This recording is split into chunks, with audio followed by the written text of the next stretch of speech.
Hi friends, welcome to మన channel. Friends, 1 జనవరి 2025 నుంచి దేశవ్యాప్తంగా కొన్ని కొత్త నియమాలు అయితే రాబోతున్నాయి. సో ఫ్రెండ్స్, అవేంటో ఈ వీడియోలో మనం తెలుసుకుందాము. సో ఫ్రెండ్స్, వీడియోని ఎక్కడ స్కిప్ చేయకుండా చూడండి. ఇక ఫ్రెండ్స్, మీకు ఏమైనా డౌట్స్ ఉన్నట్లయితే కామెంట్ సెక్షన్లో కామెంట్ చేయండి. ఇటువంటి మరిన్ని ఇన్ఫర్మేటివ్ వీడియోస్ అలాగే లేటెస్ట్ అప్డేట్స్ అందరికంటే ముందుగా మీరు పొందాలి అనుకుంటే మన ఛానల్ని సబ్స్క్రైబ్ చేసి బెల్ ఐకాన్ని ఆల్ మీద ట్యాప్ చేయండి. అండ్ ఫ్రెండ్స్, ఈ వీడియోని మీ ఫ్రెండ్స్ అండ్ ఫ్యామిలీ అందరికీ కూడా షేర్ చేయండి. ఇక ఫ్రెండ్స్, ఫస్ట్ రైతులకి ఎటువంటి గ్యారంటీ లేకుండా, అంటే ఎటువంటి గ్యారంటీ అనేది తీసుకోకుండా 2 లక్షల వరకు కేంద్ర ప్రభుత్వం అయితే లోన్ అయితే ఇవ్వనుంది. అయితే ముందుగా ఈ యొక్క పథకానికి ముందు 1,60,000 వరకు ఇచ్చేవారు. అయితే జనవరి నుంచి 2 లక్షల వరకు రైతులకి రుణం అయితే ఇవ్వబోతున్నారు. ఇక ఫ్రెండ్స్, అగ్రికల్చరల్ లోన్ అయితే ఆర్బీఐ ఈ యొక్క రైతులకి ఎటువంటి గ్యారంటీ అయితే తీసుకోకుండా, అంటే ఎటువంటి గ్యారంటీ అయితే లేకుండా ఈ యొక్క 2 లక్షల వరకు లోన్ అయితే ఇవ్వనుంది. దీనికి సంబంధించి జనవరి 1, 2025 నుంచి అయితే దీనికి సంబంధించి ఈ పథకానికి అమలు అయితే చేయబోతున్నారు. అలాగే ఫ్రెండ్స్, పెన్షనర్స్ అంటే ఎవరైతే పెన్షన్ అయితే తీసుకుంటున్నారో, అంటే ఈపీఎఫ్ఓకి సంబంధించి జనవరి 2025 నుంచి కొత్త సర్వీస్ అయితే రాబోతుంది.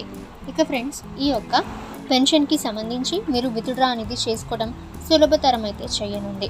సో ఫ్రెండ్స్, ఇది 1 జనవరి నుంచి అయితే అమలు అయితే కాబోతుంది. అలాగే ఫ్రెండ్స్, ఈ పెన్షన్ అయితే మీరు పొందడానికి మీరు చాలా ఈజీగా అయితే, అంటే ఈ పెన్షన్ అయితే మీరు చాలా ఈజీగా అయితే తీసుకోవచ్చు. ముందుగా కష్టం అయితే అయ్యేది. సో ఇక్కడ నుంచి ఈ యొక్క బ్యాంక్ నుంచి అయితే మీరు ఈజీగా ఈ యొక్క పెన్షన్ అనేది మీరు తీసుకోవచ్చు. సో ఎటువంటి అడ్డంకులు లేకుండా. అలాగే ఫ్రెండ్స్, నెక్స్ట్ ఈ యొక్క పథకానికి సంబంధించి నెక్స్ట్ ఇయర్ నుంచి మీరు ఏటీఎం నుంచి కూడా ఈ యొక్క పెన్షన్ అంటే ఈపీఎఫ్ఓకి సంబంధించిన డబ్బులైతే మీరు ఏటీఎం నుంచి కూడా విత్డ్రా అనేది చేసుకోవచ్చు. ఇక ఫ్రెండ్స్, నెక్స్ట్ ఈ యొక్క రూల్ అనేది చూసినట్లయితే జీవన్ ప్రమాణ్ పత్ర. సో మీరు ఇంట్లో నుండే ఈ యొక్క పిఎఫ్ కార్యాలయానికి మీరు వెళ్లకుండానే మీరు ఇంట్లోనే ఉండే ఈ యొక్క జీవన్ ప్రమాణ్ పత్రకి మీరు ఇన్వెస్ట్మెంట్ అనేది స్టార్ట్ అయితే చేయవచ్చు. సో ఇందులో మీరు ఇన్వెస్ట్ అనేది చేయవచ్చు. ఇక నెక్స్ట్ ఫ్రెండ్స్, ఆధార్ కార్డ్కి సంబంధించి ఫ్రీ అప్డేట్ అయితే 14 జూన్ 2025 వరకు అయితే ఈ యొక్క డేట్ అయితే పొడిగించడం అయితే జరిగింది. సో ఫ్రెండ్స్, ఎవరైతే ఆధార్ అప్డేట్ అయితే చేసుకోవాలి అనుకుంటున్నారో, సో ఇక ముందుగా అయితే డిసెంబర్ వరకే ఈ యొక్క ఫ్రీ అప్డేట్ అయితే డేట్ అయితే ఇవ్వడం అయితే జరిగింది. అయితే దీనికి సంబంధించి మళ్ళీ ఈ యొక్క అప్డేట్ అయితే 14 జూన్ 2025 వరకు అయితే పొడిగించడం అయితే జరిగింది. అలాగే ఫ్రెండ్స్, కారులో వెళ్ళే ప్రతి ఒక్కరికి కూడా సీట్ బెల్ట్ అనేది వాళ్ళు వేసుకోవాలని కేంద్ర ప్రభుత్వం అయితే సూచిస్తుంది. ఇక వెనక కూర్చున్న వాళ్ళు కూడా ప్రతి ఒక్కరూ సీట్ బెల్ట్ అయితే వేసుకోవాలి. ఇక దీనికి సంబంధించి కొత్త నియమం అయితే 1 ఏప్రిల్ 2025 నుంచి రాబోతుంది.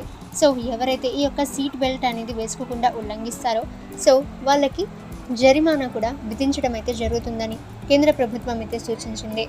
అలాగే ఫ్రెండ్స్, ట్రేడర్స్కి సంబంధించి యూపీఐ అయితే ఒక పెద్ద వార్త అయితే తీసుకొచ్చింది. ట్రేడ్ అండ్ ఎక్స్చేంజ్ అయితే 1 జనవరి నుంచి ఈ యొక్క కొత్త రూల్ అయితే తీసుకురాబోతుంది. ఇక ఫ్రెండ్స్, ఇటువంటి మరిన్ని ఇన్ఫర్మేటివ్ వీడియోస్ అందరికంటే ముందుగా మీరు పొందాలి అనుకుంటే మన ఛానల్ని సబ్స్క్రైబ్ చేసి బెల్ ఐకాన్ని ఆల్ మీద ట్యాప్ చేయండి. అండ్ ఫ్రెండ్స్, ఈ వీడియోని మీ ఫ్రెండ్స్ అండ్ ఫ్యామిలీ అందరికీ కూడా షేర్ చేయండి.